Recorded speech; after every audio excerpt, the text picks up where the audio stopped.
जय हिंद। आज हम लोग बिहार पुलिस के सेट को रेगुलर करते हुए है ना नेक्स्ट पार्ट को देखेंगे और क्वेश्चन बहुत ही इम्पोर्टेंट छाड़ के दे रहे हैं दोस्तों, इसलिए कि कॉपी में लिख करके याद करने का जरूर प्रयास कीजिएगा। और ये आपका अंतिम मौका है, इस बार रिजल्ट आप हर हाल में लें, ठीक है। मौका छोड़िए नहीं, दिन रात आप मेहनत कीजिए। जब तक एग्ज़ाम नहीं हो जाता है तब तक मेहनत करना है। एग्ज़ाम डेट कुछ भी हो, मान लेते हैं कि 24 सितंबर डेट ही माने एग्ज़ाम का, है ना। डेट तो दे ही दिया गया है ना। और यही डेट मान करके आप तैयारी में लगे रहिए और ये डेट क्या एग्ज़ाम होती है। संभावना तो है कि होगी ही, ये देखिए क्या होता है। चलिए ध्यान देंगे। पहला क्वेश्चन में बात करते हैं। पहला क्वेश्चन है कि 16वां IPL संस्करण का खिताब किस टीम ने जीता, है ना। ऑप्शन ए में Chennai super king, option B में गुजरात टाइटंस, ऑप्शन सी में मुंबई इंडियंस, ऑप्शन डी में Lucknow super giants. Right answer बतलाने का आप क्या कीजिएगा, प्रयास कीजिएगा किसका राइट आंसर क्या होगा, है ना। तो राइट आंसर होगा Chennai super king. Right answer क्या होगा दोस्तों, Chennai super king. Option number ए। ये था विजेता, ये विजेता हो गया। और कुल पता है 5 बार जीता है, 5वां बार कहेगा कि चेन्नई सुपर किंग है ना, कितना बार जाकर का IPL जीता है ना। तो 5 बार जीता है। उप विजेता कौन था, तो गुजरात टाइटंस उप विजेता। अनुप विजेता कौन था, तो गुजरात टाइटंस। कोई दिक्कत। नेक्स्ट क्वेश्चन में चलेंगे हम लोग। नेक्स्ट क्वेश्चन कह रहा है कि निम्न में से किसने गांधीवादी योजना का विचार प्रस्तुत किया, है ना। किसने गांधीवादी योजना का विचार प्रस्तुत किया। ऑप्शन ए में MN राय, ऑप्शन बी में M विश्वेश्वरैया, ऑप्शन सी में जयप्रकाश नारायण, ऑप्शन डी में श्रीमन नारायण अग्रवाल। इसका राइट आंसर होगा, है ना, option number D. Right answer क्या होगा, ऑप्शन नंबर डी। ये कब किया था, कब किए थे, है ना, उनके गांधीवादी योजना का विचार प्रस्तुत, तो 1944 में, है ना। कब किए थे, तो 1944 में। कब किए थे विचार इनका प्रस्तुत गांधीवादी योजना का, तो 1944 में किए थे। और देखें क्या आखिर योजना है, क्या योजना बल किस पर दिया जाता है इसमें, है ना, तो कृषि पर दिया जाता है। किस पर दिया जाता है ना, कृषि क्षेत्र पर, कृषि क्षेत्र पर, लघु कुटीर उद्योग पर, लघु कुटीर उद्योग पर दिया जाता है। लघु उद्योग, है ना, कुटीर उद्योग पर बल दिया जाता है दोस्तों, समझिएगा, है ना। एक और है जन योजना। जन योजना की शुरुआत 1945 में किया गया था, 1945 में किया गया था। और MN राय के द्वारा किया गया था, MN राय के द्वारा किया गया था, है ना। भारत में देखेंगे, भारत में आर्थिक नियोजन की पहली रूपरेखा किसने प्रस्तुत किया था, M विश्वेश्वरैया के द्वारा, M विश्वेश्वरैया के द्वारा किया गया था। ये कब किया गया था, तो 1934 ईस्वी में किया गया था। इनका एक जाकर के बुक है, उनका नाम है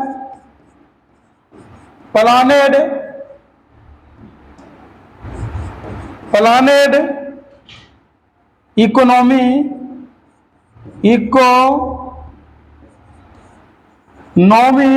ऑफ इंडिया, है ना, ऑफ इंडिया, है ना। समझिएगा बात को, है ना, कि आखिर यहाँ पे क्वेश्चन जो बोल रहा है ना, कि निम्न में से किसने गांधीवादी योजना का विचार प्रस्तुत किया था, तो एम विश्वेश्वरैया जाकर के, है ना, एम, है ना, श्रीमान नारायण अग्रवाल ने किया था। अब कब किया था, तो 1944 में किए थे, है ना। लेकिन आखिर ये योजना किस पर बल देती है ना, तो बल देती है दोस्तों, है ना, समझिएगा कि बल किस पर देती है योजना, है ना, तो बल देती है कृषि के क्षेत्र, लघु कुटीर उद्योग पर बल देती है। एक जन योजना की शुरुआत कब किया गया, 1945 में, किसके द्वारा, एम.एन. राय के द्वारा। भारत में आर्थिक नियोजन की पहली रूपरेखा किसने तैयार किया, तो एम विश्वेश्वरैया ने किया। और कब किया, तो 1934 में किया। और प्लानेड इकोनॉमी ऑफ इंडिया के लेखक कौन है, तो एम विश्वेश्वरैया। कौन है, एम विश्वेश्वरैया। नेक्स्ट की जब अगर हम बात करें, सर्वोदय योजना, सर्वोदय योजना किसने प्रस्तुत किया, या किसने बतलाया था, तो जय प्रकाश नारायण, है ना। कब, 1950 ईस्वी में सर्वोदय योजना की शुरुआत किसने दिया था, यानी किसने किया था, जैसे रूपरेखा किसने बतलाया था, तो जयप्रकाश नारायण। और कब प्रस्तुत किए थे, तो 1950 में। नेक्स्ट चलेंगे हम लोग। नेक्स्ट क्वेश्चन है कि समशिष्ट अर्थशास्त्र निम्न में से किसके अध्ययन में अध्ययन नहीं किया जाता है, इसमें किसका अध्ययन, समशिष्ट अर्थशास्त्र नहीं किया जाता है ना। तो ऑप्शन ए में राजकोषीय नीति, ऑप्शन बी में, है ना, एक उपभोक्ता, ऑप्शन सी में बजट, ऑप्शन डी में रोजगार। इसका राइट आंसर होगा ऑप्शन नंबर बी, एक उपभोक्ता का इसमें जाकर के अध्ययन नहीं किया जाता है। देखेंगे आखिर यह है क्या, समशिष्ट अर्थशास्त्र क्या है ना। तो राजकोषीय नीति, आय और रोजगार की बात होता है इसमें। राजकोषीय नीति, राजकोषीय नीति, राष्ट्रीय आय और किसकी बात होता है, रोजगार की बात अगर किया जाता है। बजट और किसका, रोजगार की बात किया जाता है। किसका, बजट और रोजगार की बात किया जाता है, बजट, है ना, और किसका बात किया जाता है, रोजगार की बात किया जाता है। समशिष्ट अर्थशास्त्र है वो किस प्रकार का है, तो बृहद अर्थशास्त्र है ना, अर्थशास्त्र है ना। अर्थ कैसा अर्थशास्त्र है, बृहद अर्थशास्त्र है ना। इसका जनक कौन है, तो जनक अगर देखा जाए, जॉन मेडनार्ड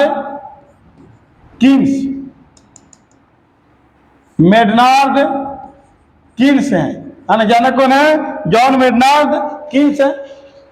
समझ में आ रहा बात को, है ना। यानी कि समशिष्ट अर्थशास्त्र यानी किसका अध्ययन नहीं करेगा, तो एक उपभोक्ता का अध्ययन नहीं करेगा। इसमें होता किसका अध्ययन, राजकोषीय नीति का, राष्ट्रीय आय का, बजट का और रोजगार का, इसमें जाकर के अध्ययन होता है। और यह है क्या, एक बृहद अर्थशास्त्र है। यानी इनका जनक जो है वो जॉन मेनार्ड कीन्स है ना। जनक कौन है, जॉन मेनार्ड कीन्स है। और इसमें हम बात करें, है ना, व्यवशिष्ट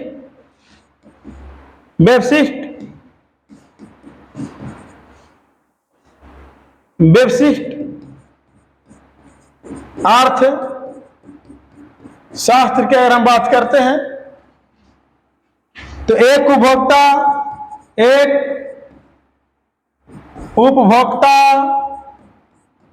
एक बाजार,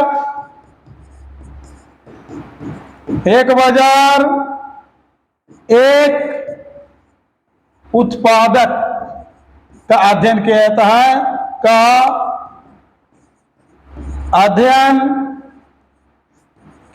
है, किया जाता है, कहेगा कि व्यवशिष्ट अर्थशास्त्र किसका अध्ययन किया जाता है? तो एक उपभोक्ता, एक बाजार, एक उत्पादक का क्या कहता है? अध्ययन किया जाता है ना। ये जो है ये सूक्ष्म अर्थशास्त्र है ना। किस प्रकार का है? सूक्ष्म अर्थ शास्त्र है, कहेगा है ना कि व्यवशिष्ट अर्थशास्त्र किस प्रकार का अर्थशास्त्र है? तो सूक्ष्म है। अगर बृहत की बात बोलेगा तो समशिष्ट अर्थशास्त्र किस प्रकार का अर्थशास्त्र है? तो बृहत अर्थशास्त्र है ना। अब अध्ययन की बात आएगा है ना कि समशिष्ट अर्थशास्त्र किसका अध्ययन किया जाता है? तो राजकोषीय नीति, राष्ट्रीय आय, बजट और रोजगार की बात होता है। और इसका जनक कौन है ना? तो जनक है जॉन मेनार्ड कीन्स है। व्यवशिष्ट अर्थशास्त्र में एक उपभोक्ता, एक बाजार, एक उत्पादक का अध्ययन किया जाता है। और ये जो है एक सूक्ष्म में जाकर के अर्थशास्त्र है। नेक्स्ट क्वेश्चन पर हम लोग चलेंगे। नेक्स्ट क्वेश्चन है अंतरराष्ट्रीय मुद्रा कोष की स्थापना किस समझौते के अंतर्गत हुआ? अंतरराष्ट्रीय मुद्रा कोष का जो स्थापना हुआ है वो किस समझौते के तहत हुआ है? तो इसका जो स्थापना अगर बात किया जाए तो 1944 में। कब हुआ? 1944 में एक यूएनए में क्या हुआ था? एक आयोजन हुआ था। यूएनए में क्या हुआ था? एक आयोजन हुआ था। और कौन सा आयोजन हुआ था? तो ब्रेटन वुड्स सम्मेलन हुआ था। सम्मेलन किस सम्मेलन में? ब्रेटन वुड्स सम्मेलन में। देखिए यहाँ पे कहा ब्रेटन वुड्स कहाँ पे है? ऑप्शन नंबर ए। राइट आंसर क्या हो जाएगा? ऑप्शन नंबर ए हो जाएगा। ये जो आयोजन हुआ था ब्रेटन वुड्स, ये कहाँ हुआ था? तो अगर स्थान देखा जाए तो यूएसए में। कहा? यूएसए में। अभी यूएसए कौन शहर में? शहर देखा जाए तो न्यू हैम्पशायर में किया गया था। और स्थान जो था इसका मुख्य स्थान जो था वो जाकर के ब्रेटन वुड्स स्थान का नाम क्या था? ब्रेटन वुड्स था। समझ रहे हैं बात को है ना? समझने का प्रयास कीजिएगा। देखिए फिर से समझा दें कि अंतरराष्ट्रीय मुद्रा कोष की स्थापना किस समझौते के तहत हुआ था? तो ब्रेटन वुड्स की समझौते के तहत हुआ था। ये कब हुआ था? 1944 में हुआ था। कब हुआ था? 1944 में हुआ था। और कहाँ हुआ था? तो यूएनए सम्मेलन हुआ था है ना। और कहाँ हुआ था? तो यूएसए में हुआ था। किस शहर में हुआ था? तो न्यू हैम्पशायर में हुआ था। किस स्थान पर हुआ था? तो ब्रेटन वुड्स नामक स्थान पर हुआ था। नेक्स्ट बात करेंगे हम लोग है ना। नेक्स्ट क्वेश्चन की अगर हम लोग बात करें है ना, नेक्स्ट क्वेश्चन की बात करेंगे कि स्वतंत्रता भारत में है ना, 5 नंबर है ना, भारत में स्वतंत्रता के पश्चात प्रथम मंत्रिमंडल का कानून मंत्री कौन था?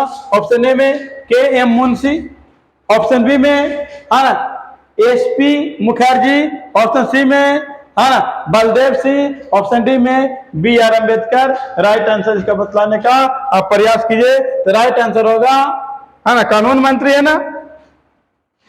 तो राइट आंसर होगा option number D, B R. Ambedkar. कानून मंत्री कौन थे? बी.आर. अम्बेडकर। अगर देखा जाए श्यामा प्रसाद मुखर्जी, एस.पी. मुखर्जी, ये जो थे जाकर के है ना उद्योग मंत्री थे। उद्योग मंत्री थे। कहेगा है ना कि स्वतंत्रता पश्चात प्रथम मंत्रिमंडल में उद्योग मंत्री कौन थे? श्यामा प्रसाद मुखर्जी। के मुंशी की बात करें है ना, तो आप कमेंट बॉक्स में बताइएगा कि इनको मंत्रालय वगैरह मिला था या नहीं मिला था है ना। बलदेव सिंह की बात करें तो अंतरिम सरकार में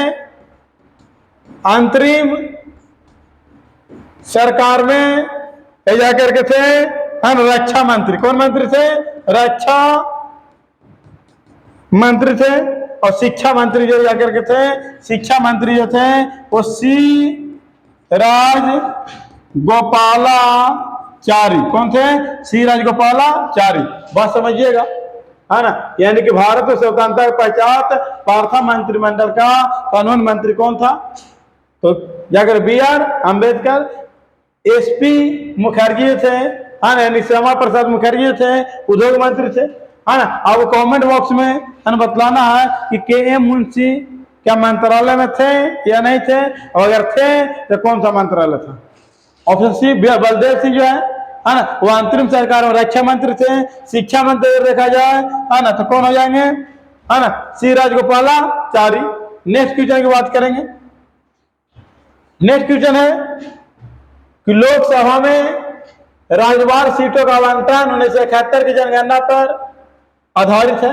यह निर्धारण किस वर्ष तक के यथावत रहेगा, ये कब तक के ये जाकर के बना रहेगा, है ना, ये जाकर के बना रहेगा, है ना, कि अभी तक की मतलब कब तक के सीटों की संख्या लोकसभा या राज्य विधानसभा में, है ना, विधानसभा में सीटों की संख्या कब तक के नहीं बढ़ेगा। तो ऑप्शन ए में 2031, बी में 2026, सी में 2021, डी में 2011 आपको बताना है ना।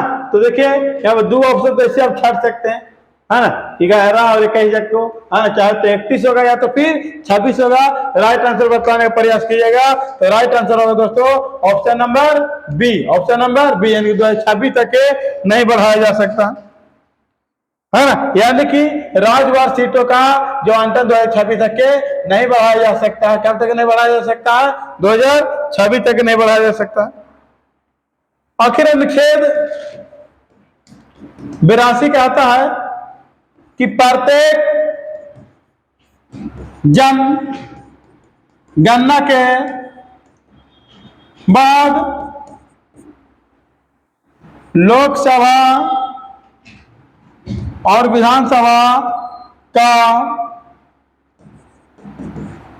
परिसीमन होनी चाहिए, है ना, परिसीमन होनी चाहिए, है ना। अनुच्छेद 82 लेके 31वां संविधान संशोधन 1900 संविधान 31वां संविधान संशोधन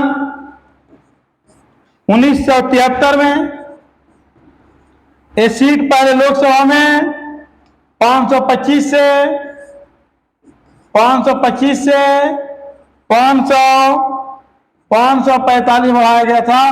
525 से कितना बढ़ाया गया था, 545 बढ़ाया गया था। लेकिन 84वां संविधान संशोधन हुआ था बाबू जाकर के 2001 में। कब हुआ था, 2001 में। तो बताया गया कि 2026 तक, है ना, कोई सीट नहीं बढ़ेगा, न तो लोकसभा के नहीं तो विधानसभा के। ये बात समझने का प्रयास कीजिएगा।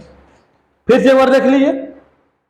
लोकसभा में राज्यवार सीटों का आवंटन 1971 की जनगणना पर आधारित है। एक यह निर्धारण, है ना, किस बार तक ऐसा संभव रहेगा, कब तक रहेगा, कब तक नहीं बढ़ाया जाएगा, तो 2026 तक की, है ना। लेकिन अनुच्छेद 82 का कहता है कि प्रत्येक जनगणना के बाद, है ना, लोकसभा और विधानसभा का परिसीमन होना चाहिए। इस सीट पर विचार विमर्श होना चाहिए, है ना। लेकिन 31वां संविधान संशोधन 1973 में, हाँ 73 में लोकसभा की सीट 525 से बढ़ा करके 545 कर दिया गया। लेकिन फिर जाकर के 84वां, है ना, 84वां संविधान संशोधन होता है 2001 में, है ना। उसके बाद जाकर बतला दिया जाता है कि 2026 तक के, है ना, कोई चाहे तो लोकसभा हो या राज्यसभा हो सीट पर, है ना, सीट नहीं बढ़ेगा। 2026 के बाद ही कुछ होगा। अब देखिए यहाँ पर कि जनगणना कितना वर्ष होता है।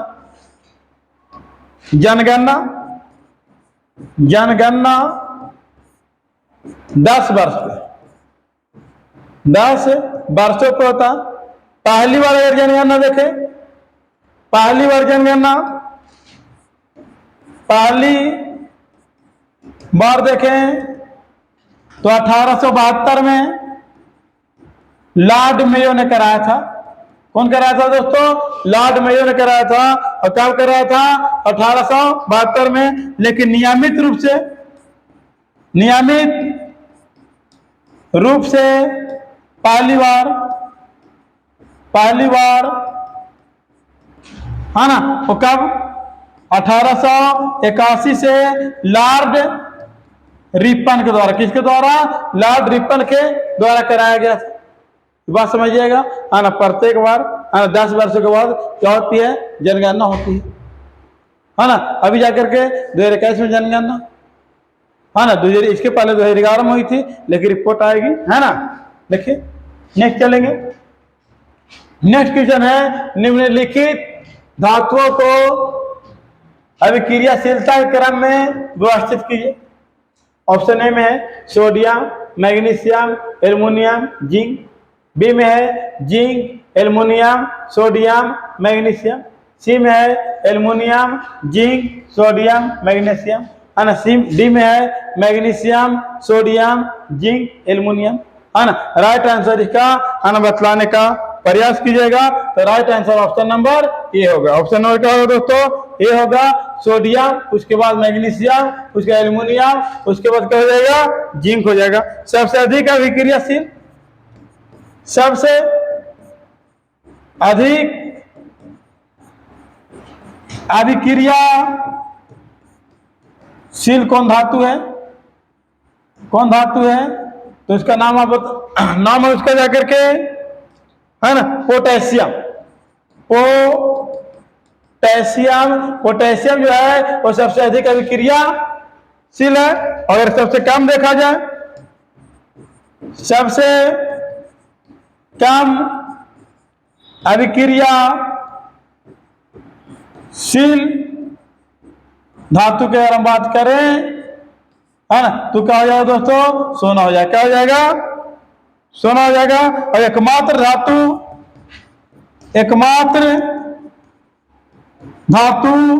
जो कमरे के ताप पर द्रव्य अवस्था में पाया जाता है, पाया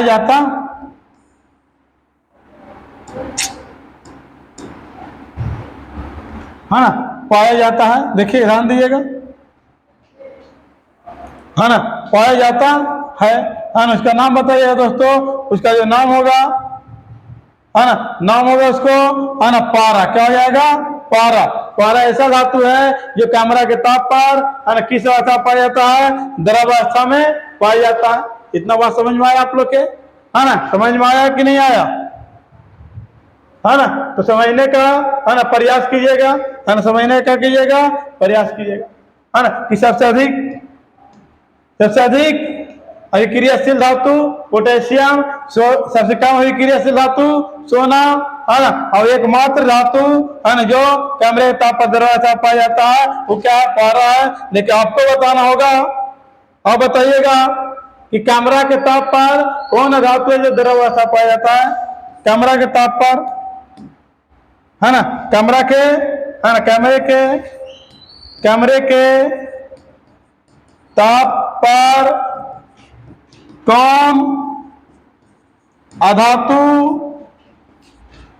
द्रव्य अवस्था में पाया जाता है, ना, पाया जाता है। आप बतलाने के इसको प्रयास कीजिएगा, है ना। छोड़ देते हैं, ठीक है, नहीं तो हम कल बतलाएंगे कि बतला दें, है ना, बतला दें, है ना। तो इसका राइट आंसर हो जाएगा, है ना, ब्रोमीन। क्या हो जाएगा दोस्तों?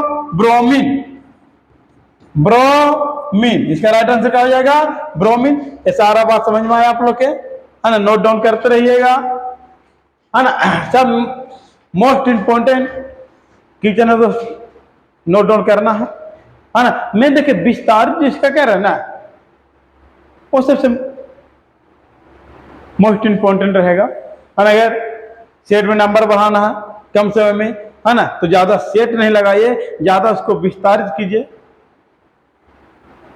है ना। तब जाकर के आपका सेट वगैरह में, है ना, नंबर बढ़ेगा, ठीक है। एक ही सेट लगाइए, सप्ताह में 3 सेट लगाइए, लेकिन उसको जाकर के विश्लेषण बहुत ज्यादा कीजिए। सिर्फ सेट मारने कुछ नहीं होगा, ठीक है। ये नहीं कह रहे कि सेट नहीं लगाइए, सेट लगाइए, है ना, लेकिन विश्लेषण बहुत ज्यादा जरूरी है, ठीक है। ध्यान दीजिएगा। क्वेश्चन नंबर 8, निम्नलिखित में कौन सा रक्त स्कंदन के लिए अनिवार्य है ना? कौन सा रक्त स्कंदन के लिए अनिवार्य है? समझिएगा। Na वाला का sodium, Cl -1, Ca++ calcium, Fe++ iron, है ना, कौन इसके लिए, है ना, अनिवार्य है। इसका राइट आंसर आप बतलाने का प्रयास कीजिएगा। तो राइट आंसर होगा, है ना, कि ऑप्शन सी। ऑप्शन क्या हो जाएगा, सी। अब आपको बताना है, देखिए विटामिन के एवं फाइब्रोनोजेन के कारण रक्त थक्का जमाता है, यानी कि विटामिन के और फाइब्रोनोजेन के कारण रक्त क्या जमता है, थक्का जमता है। फाइब्रोनोजेन क्या है, एक प्रकार के प्रोटीन है। फाइब्रोनोजेन क्या है दोस्तों, एक प्रकार के प्रोटीन है ना। मक्खी बहुत परेशान कर रहा है यार। हाँ, फाइब्रोनोजेन एक प्रकार के प्रोटीन है और इसका निर्माण जो होता है ना, अब बताइए निर्माण जो होता है, निर्माण कहाँ होता है, तो निर्माण यकृत में होता है। कहाँ होता है, यकृत में। फाइब्रोनोजेन का निर्माण कहाँ होता है, यकृत में। और शरीर के अंदर रक्त जमने नहीं देता है ना। कौन है, तो हिपैरिन। और ये भी, इसका भी निर्माण कहाँ होता है ना, तो यकृत में निर्माण होता है, समझे, है ना। शरीर के अंदर कौन रक्त नहीं जमने देता है, तो हिपैरिन, है ना। और कहाँ निर्माण होता है हिपैरिन का, है ना, बताइएगा। तो कहाँ है, यकृत में है ना। देखेंगे और देखें आखिर विटामिन के का जो स्रोत है, विटामिन के का जो स्रोत है, उस स्रोत को हम लोग समझेंगे। तो स्रोत इसका क्या क्या है, टमाटर, सोयाबीन,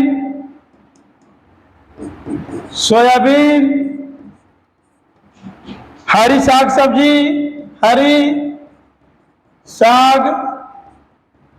सब्जी, ऐसे जाकर के है। और हम लोग देखें तो विटामिन सी का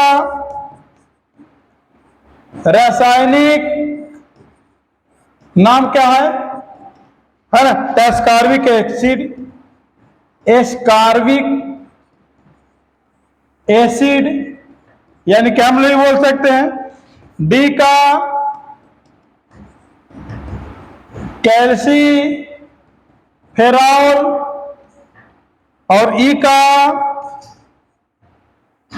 अगर बात करें का रासायनिक नाम, तो टेकोफेरॉल।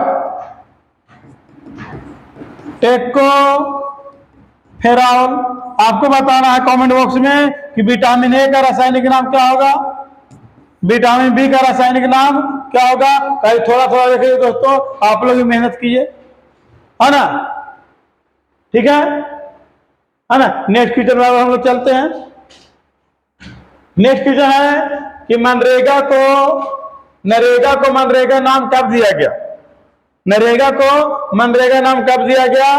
ऑप्शन ए में 2 अक्टूबर 2007 को, ऑप्शन बी में 2 फरवरी 2008 को, ऑप्शन सी में 2 अक्टूबर 2009 को, ऑप्शन डी में 2 अक्टूबर 2010 को। इसका जो राइट आंसर होगा दोस्तों, हो जाकर के 2 अक्टूबर 2009 को, है ना, राइट आंसर सी, है ना। अब आप समझेंगे ये जो कानून राष्ट्रीय ग्रामीण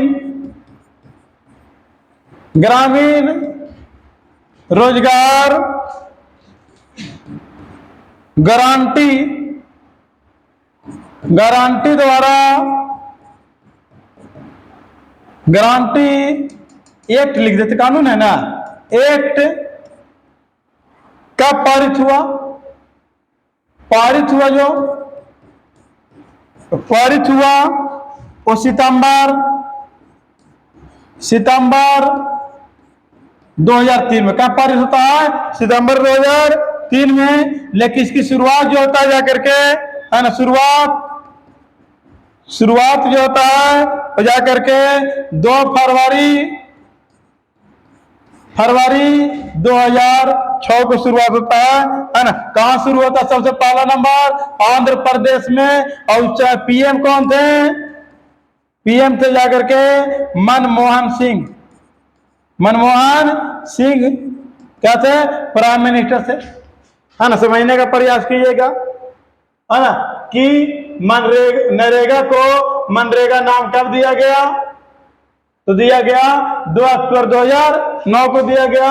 लेकिन एक कानून कब पारित हुआ था? तो राष्ट्रीय ग्रामीण रोजगार गारंटी योजना, इसके तहत गारंटी रोजगार गारंटी दिया जाता है, इसकी जाकर के पारित हुआ था और सितंबर 2003 में।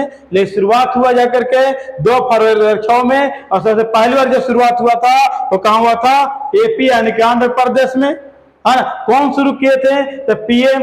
और पीएम कौन थे? मनमोहन सिंह। पीएम कौन थे दोस्तों? मनमोहन सिंह थे, है ना। अगर और देखा जाए, और इसमें देखा जाए तो 2014-15 में 2014-15 में एक अधिसूचना जारी किया गया। अधिसूचना जारी किया गया, कहा गया कि 100 दिन के रोजगार, 100 दिन का जो काम है वो बढ़ा करके 150 दिन कर दिया गया। काम को कितना दिन कर दिया गया? 150 दिन काम का गारंटी लिया गया, रोजगार का, है ना। रोजगार की गारंटी ली गई, गारंटी ली गई, है ना। कितना दिन का गारंटी लिया गया? पहले 100 दिन था, अब 150 दिन काम का लिया गया, गारंटी लिया गया। 14-15 में अधिसूचना जारी किया गया। इस सूचना जारी करने वाले जो प्राइम मिनिस्टर है वो नरेंद्र मोदी है। कौन है? नरेंद्र मोदी है। लेकिन केंद्र सरकार ने, है ना, केंद्र सरकार के द्वारा, केंद्र सरकार द्वारा पता 1 जनवरी 2016 से मनरेगा लाभार्थी को, मनरेगा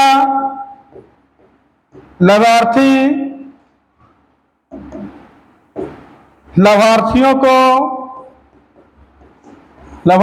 को ई ट्रांसफर द्वारा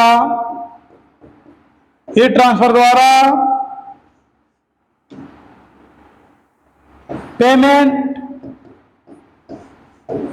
की शुरुआत किया गया। और सबसे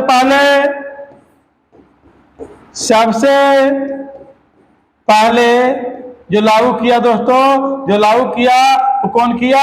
केरल किया। सबसे पहले लागू कौन किया? तो केरल किया। समझ रहे बात को, है ना। देखिए, समझिएगा क्या क्या लिखे से, हाँ। देखिए, मनरेगा को नरेगा कब नाम दिया गया? तो 2 अक्टूबर 2009 को, है ना। ये कानून कब पारित हुआ था? है ना, जाकर के सितंबर 2003 को, है ना। शुरुआत कब हुआ? 2 फरवरी 2006 को। कहाँ शुरुआत हुआ? तो आंध्र प्रदेश से, है ना। कौन शुरुआत किए हैं? डॉक्टर मनमोहन सिंह, है ना। और वर्तमान जाकर 2014-15 में एक अधिसूचना जारी करके कहा जाता है कि 100 दिन जो रोजगार दिया जा रहा है, ये 150 दिन रोजगार देने की गारंटी दिया गया। और जा करके, है ना, प्रधानमंत्री कौन किए थे? प्रधानमंत्री, है ना, नरेंद्र मोदी ने गारंटी दिया। और केंद्र सरकार के द्वारा 1 जनवरी 2016 को लागू किया गया कि जो मनरेगा के लाभार्थी हैं उसको ई ट्रांसफर के द्वारा पेमेंट की शुरुआत किया जाए। और ई ट्रांसफर के द्वारा पेमेंट की शुरुआत करने वाला जो पहला राज्य बना वो कौन है? केरल है। कौन राज्य है दोस्तों? है ना, केरल है। नेक्स्ट क्वेश्चन में हम बात करते हैं, है ना। देखिए, क्वेश्चन नंबर 10 कह रहा क्या कि जीवन का आधारभूत पदार्थ माना जाता है। ऑप्शन ए कोशिका द्रव, बी में माइटोकॉन्ड्रिया, सी में सेंट्रोसोम, डी में, है ना, जीव द्रव। तो राइट आंसर हो जाएगा जीव द्रव। क्या हो जाएगा दोस्तों? जीव द्रव आधारभूत माना जाता है। जीव द्रव होता क्या क्या? इसमें क्या क्या पाया जाता है ना। तो कोशिका द्रव, कोशिका द्रव रहता है, केंद्रक द्रव्य रहता है, केंद्रक द्रव रहता है, प्लस अन्य भी पदार्थ है, अन्य द्रव्य, द्रव बोल सकते हैं, पाए जाते हैं। पूछेगा आपसे, पूछेगा है ना कि जीव द्रव में क्या क्या पाए जाते हैं, तो कोशिका द्रव, केंद्रक द्रव, अन्य द्रव पाए जाते हैं। और देखा जाए माइटोकॉन्ड्रिया को, माइटोकॉन्ड्रिया को ऊर्जा घर कहा जाता है, ऊर्जा घर कहा जाता है। क्या ऊर्जा घर किसे कहा जाता है, माइटोकॉन्ड्रिया कहा जाता है ना, ऊर्जा घर, है ना। आखिर जीव द्रव के पहली बार, है ना, जीव द्रव की जीवन का भौतिक आधार, है ना, किसने कहा, है ना, किसने कहा था, है ना, तो कहा था जाकर के, कहा था जाकर के हक्सेल ने, हक, है ना, हक सले, है ना, कौन कहा था, हक सले ने कहा था। जीव द्रव में जो जल होते हैं, जीव द्रव में जो जल होते हैं वो कितना होते हैं, 70 से 80%। जीव द्रव में जल कितना होते हैं, 70 से 80%, है ना। और जीव द्रव में पाए क्या क्या जाते हैं, तो प्रोटीन, प्रोटीन प्लस कार्बनिक पदार्थ, प्रोटीन प्लस कार्बनिक पदार्थ पाए जाते हैं। आत्महत्या की थैली, और देखें आत्महत्या की थैली किसे कहा जाता है, तो लाइसोसोम को कहा जाता है। आत्महत्या की थैली किसे कहा जाता है, तो लाइसोसोम को कहा जाता है। प्रोटीन की फैक्ट्री, प्रोटीन की फैक्ट्री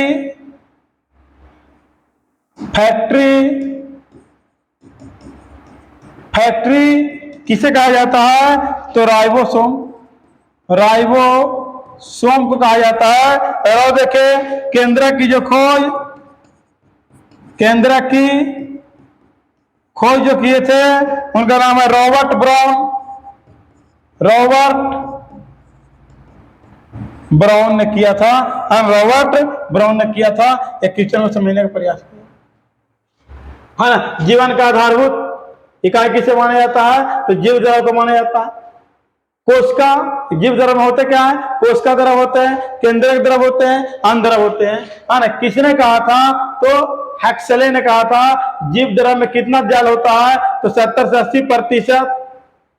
और क्या पाए जाते हैं इसमें, जीव द्रव प्रोटीन प्लस कार्बनिक पदार्थ, है ना। आत्महत्या थैली किसे कहा जाता है, लाइसोसोम को। प्रोटीन की फैक्ट्री किसे कहा जाता है, राइबोसोम को। केंद्रक खोज किसने किया था, रॉबर्ट ब्राउन ने किया था। और माइटोकॉन्ड्रिया को ऊर्जा घर भी कहा जाता है, माइटोकॉन्ड्रिया का कहा जाता है, ऊर्जा घर कहा जाता है। नेक्स्ट क्वेश्चन बात करेंगे, प्रकाश संश्लेषण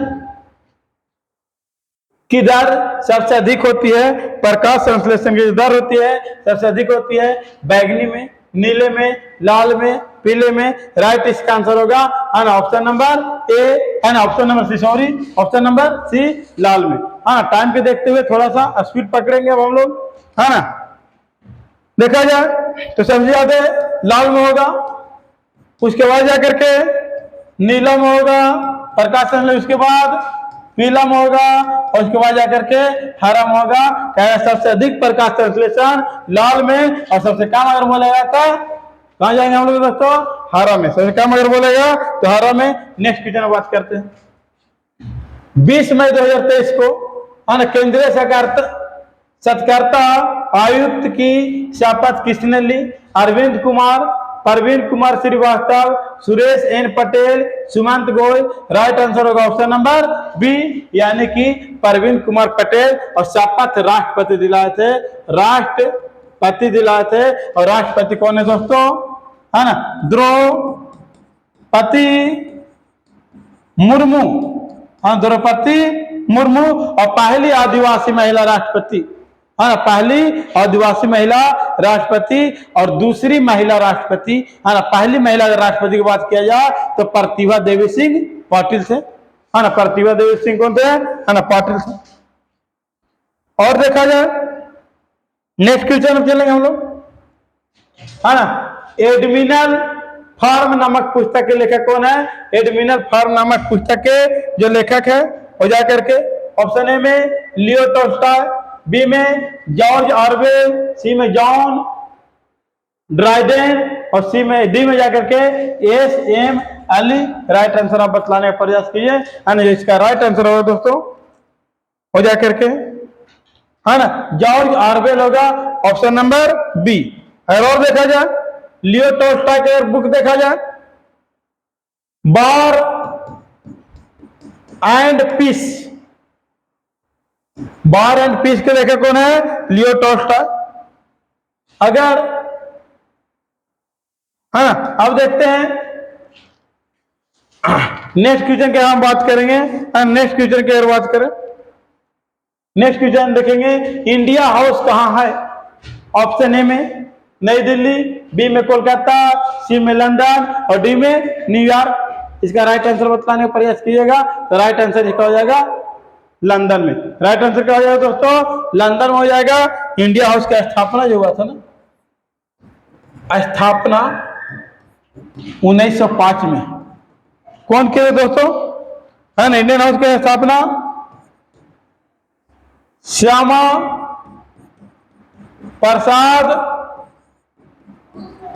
मुखर्जी कौन किए थे, है ना, श्यामा प्रसाद मुखर्जी ने किए थे, है ना। तो हम लोग देखेंगे, हाँ, कि कब स्थापना हुआ था इंडिया हाउस के 1905 में, कौन किए थे, श्यामा प्रसाद मुखर्जी ने किए थे। एक जाकर के होम रूलिंग, है ना, home rule, India home ruling, India home rule लिंग जो है वो भारत का सबसे पहला क्रांतिकारी संगठन है। भारत का, है ना, विदेशी धरती पर पहला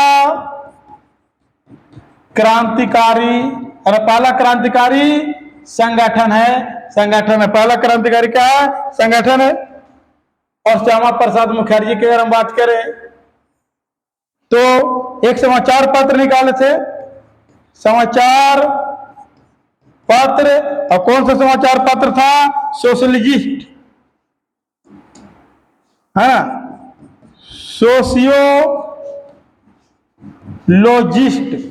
है ना, सोशियोलॉजिस्ट समाचार पत्र निकाले थे, है ना। और देखे दोस्तों इसमें, और देखे बीडी सावरकर इंडिया हाउस के जो सदस्य थे, है ना, इंडिया हाउस के सदस्य, इंडिया हाउस के सदस्य बीडी सावरकर कौन थे, बीडी सावरकर।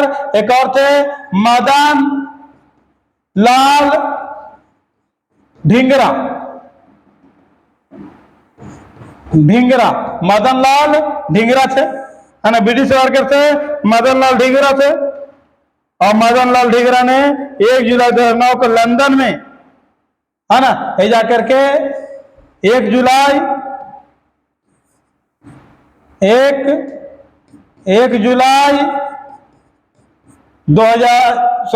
1909 को लंदन में, कहा, लंदन में भारत के सचिव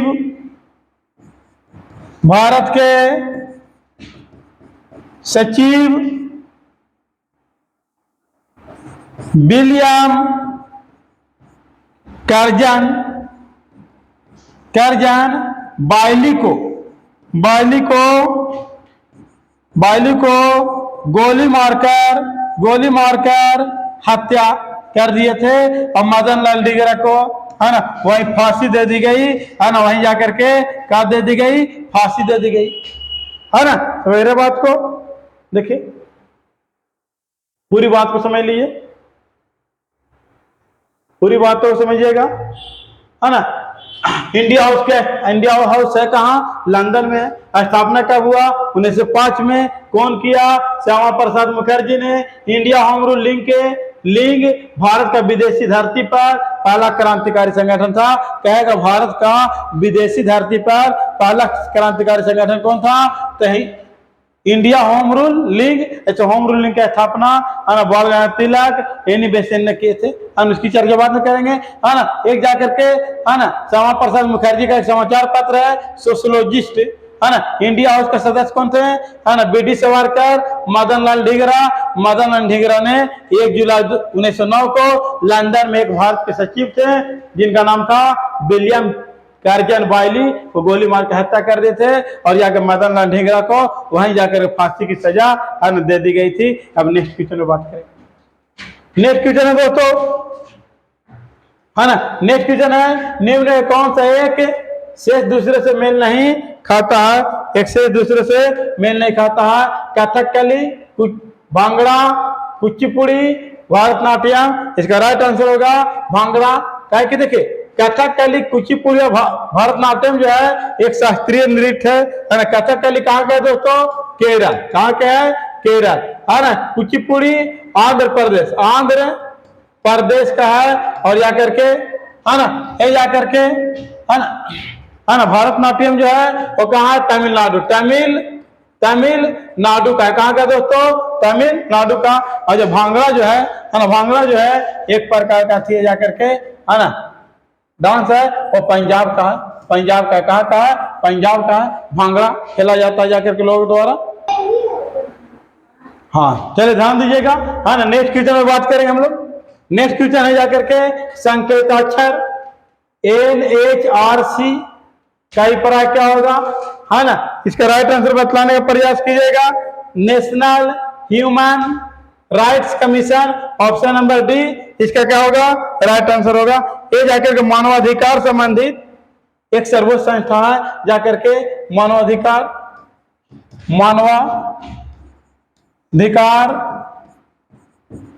संबंधी सर्वोच्च संस्था है ना। क्या सर्वोच्च संस्था है? इसकी स्थापना अगर देखा जाए तो 1993 ईस्वी कब हुआ था? 1993 ईस्वी में। इसका जो अध्यक्ष है वर्तमान में अध्यक्ष है उनका नाम है जाकर के अरुण कुमार मिश्रा। कौन है इसका अध्यक्ष? अरुण कुमार मिश्रा, है ना। सब समझने का प्रयास कीजिएगा दोस्तों, है ना, समझने का प्रयास कीजिएगा।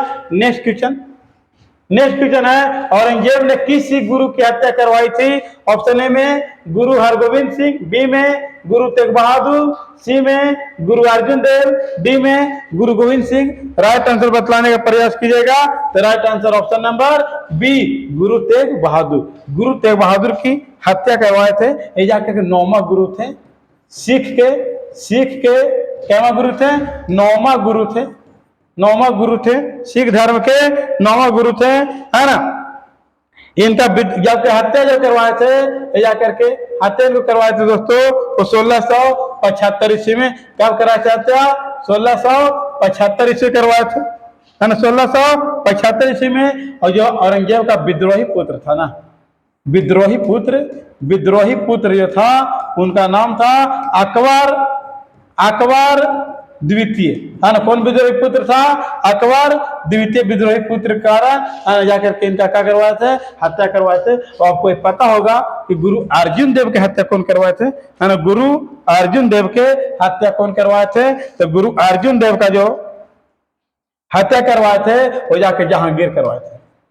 जहांगीर कौन करवाए थे दोस्तों? जहांगीर ने। कब करवाए थे? 1606 ईस्वी में। कब करवाए थे? 1606 में। और जहांगीर का विद्रोही पुत्र जो थे उनका नाम है जाकर के खुसरो। क्या नाम है? खुसरो, है ना। कौन थे विद्रोही पुत्र? है ना, खुसरो थे, है ना। आपको पता होना चाहिए, है ना, कि सिख धर्म के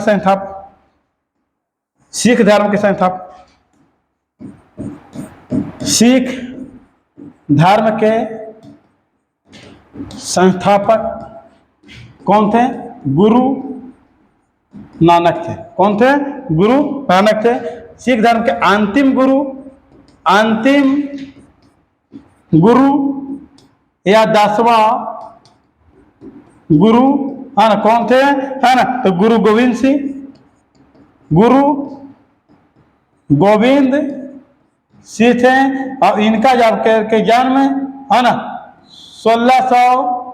1666 में हुआ था।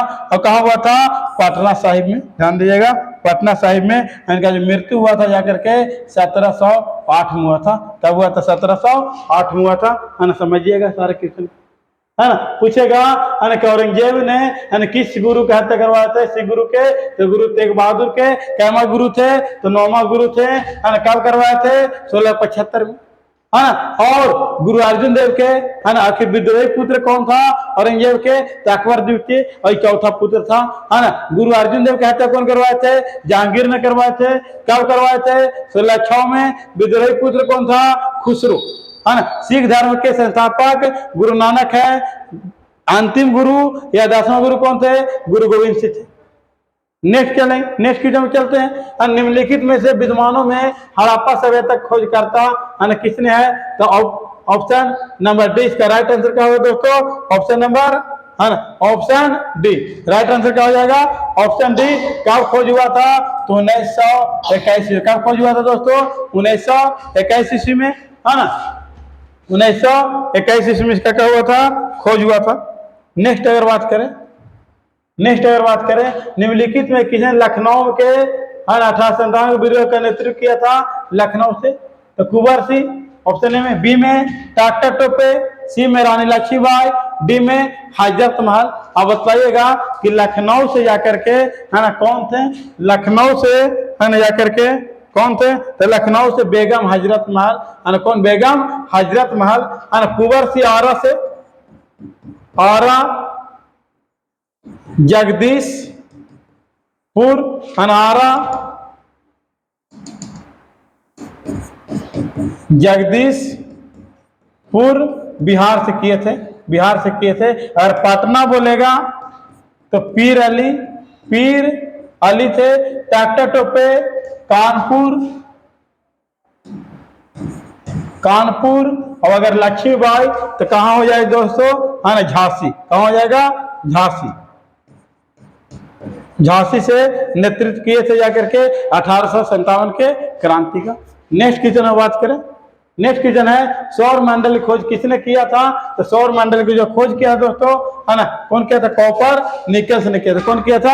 है ना, कॉपर निकल्स ने किया था, है ना। ध्यान देंगे, कॉपर निकल्स ने किया था, है ना। अब हम लोग आज का अंतिम यही क्वेश्चन था। हम लोग कल देखेंगे, है ना, कहीं वीडियो ज़्यादा लंबा ना हो जाए। ठीक है दोस्तों।